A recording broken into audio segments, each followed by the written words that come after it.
लिए, अपने लोगों के लिए पूरे ताकत के साथ खड़े होइए। यही समय है और सही समय है। भोजपुरी में गा के बताइए ना अपने उत्तर भारतीयों को कि कैसे रहे। मैं तो यही कहता हूँ कि चाहे रहिया मुंबई दिल्ली, रहिया चाहे मसूरी में, लिखिया पढ़िया कोनो भाषा, बतिया भोजपुरी में। जय भारत, जय भोजपुरी। अच्छा दिनेश जी, अभी एक आजमगढ़ में कार्यक्रम हुआ जिसमें ये दिखाया गया कि विधायक जी को धक्का लगा, लेकिन उसमें जो सच्चाई है कुछ और है, उसको लेकर राजनीति हो रही है। देखिए ना, मैं कोई गंदी राजनीति करता हूं, ना मैं किसी गंदी राजनीति का समर्थन करता हूं। मैं ये कहता हूं कि देश में जोड़ने की राजनीति करो, तोड़ने की नहीं। देश में विकास की राजनीति करो।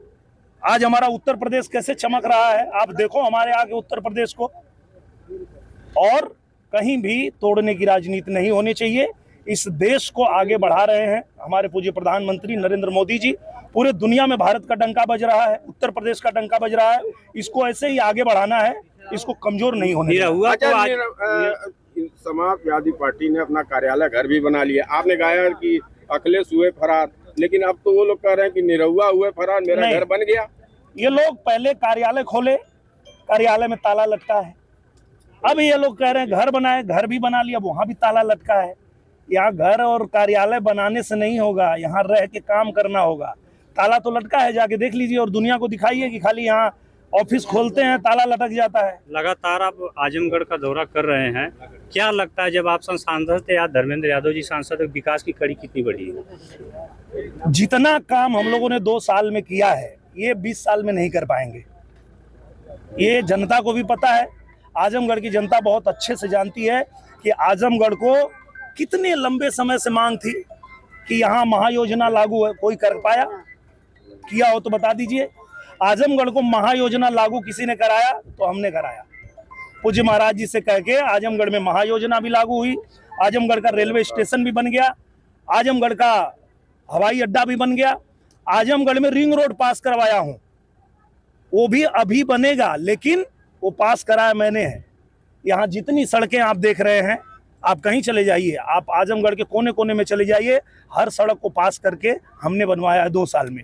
अब ये देखिए क्या करते हैं 5 साल में।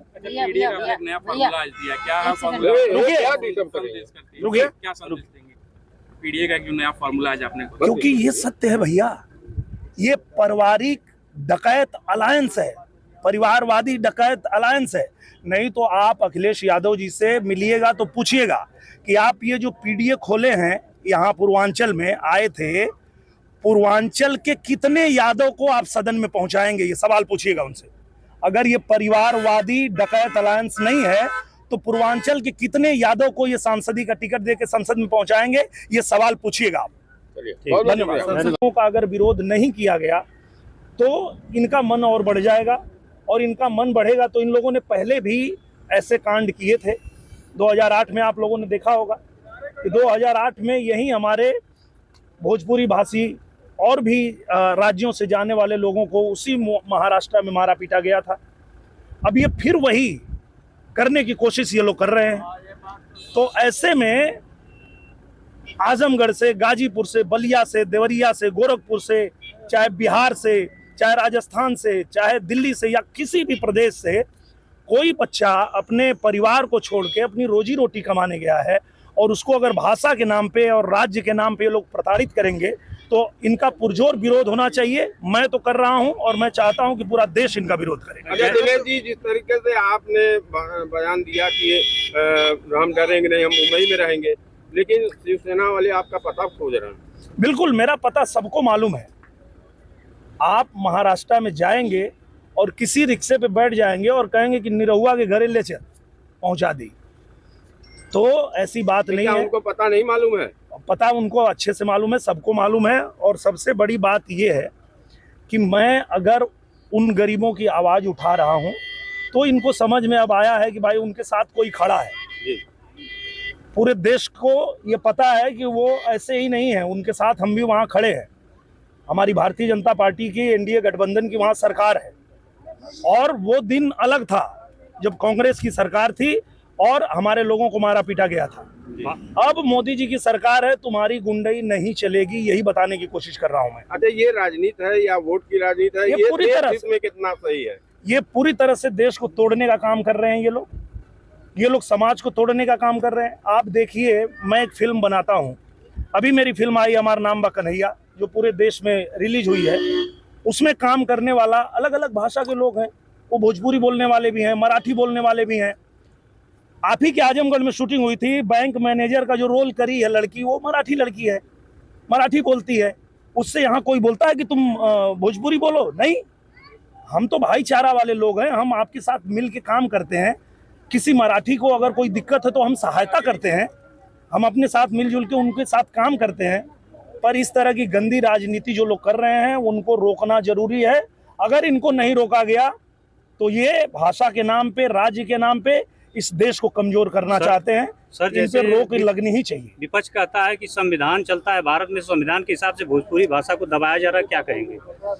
मुझे लगता है कि मैंने जब सदन में मुझे बोलने का पहला अवसर मिला था तो मैंने पहला ही अपना भाषण यही रखा था कि भोजपुरी भाषा बोलने वाले पूरी दुनिया में लोग हैं, और देश के बाहर जब भोजपुरी को मान्यता मिल चुकी है तो देश में क्यों नहीं।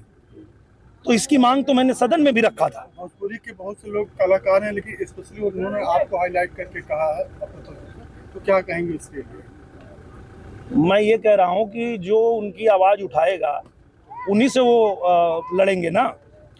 तो भाई, ये देश संविधान से चलेगा कि गुंडागर्दी से चलेगा? कानून व्यवस्था से ये देश चलेगा कि गुंडागर्दी से चलेगा? अपने भोजपुरी समाज के लिए क्या कहेंगे? मैं भोजपुरी समाज को सिर्फ एक ही बात कह रहा हूँ कि आप लोग एकजुट रहिए। अगर आपको ये लोग जाति के नाम पे बांट दिए, अगर ये लोग आपको राज्य के नाम पे बांट दिए, तो आप कमजोर हो जाएंगे।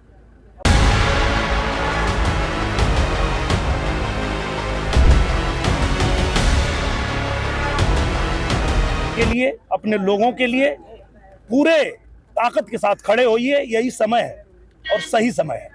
भोजपुरी में गा के बताइए ना अपने उत्तर भारतीयों को कि कैसे रहें। मैं तो यही कहता हूँ कि चाहे रहिया मुंबई दिल्ली, रहिया चाहे मसूरी में, लिखिया पढ़िया कोनो भाषा, बतिया भोजपुरी में।